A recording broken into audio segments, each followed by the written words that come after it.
pelbagai usaha giat telah dilaksanakan oleh Universiti Malaysia Kelantan UMK untuk mengumpul dana kebajikan yang boleh disalurkan kepada mahasiswa-mahasiswi khususnya daripada golongan B40. Jesteru satu majlis menandatangani memorandum persefahaman MOU antara UMK dan Yayasan Sayang Malaysia YSM telah diadakan dalam usaha memperkukuh kerjasama berteraskan inisiatif sukan amal.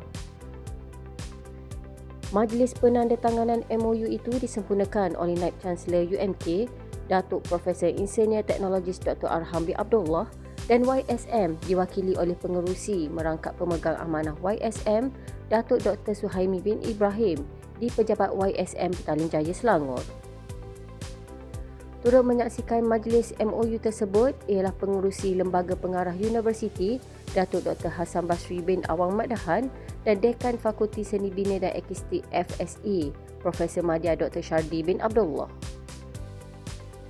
Kerjasama strategi ini membuka ruang sinergi yang signifikan dalam memperkasa pelaksanaan program kesukarelawanan, kebajikan dan pembangunan komuniti melalui pendekatan sukan yang bersifat inklusif serta berimpak tinggi selari dengan keperluan semasa masyarakat.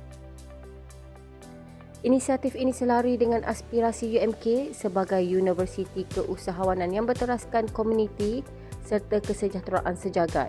Kerjasama ini diharap dapat diperkukuhkan dan dimanfaatkan secara berterusan demi kepentingan bersama.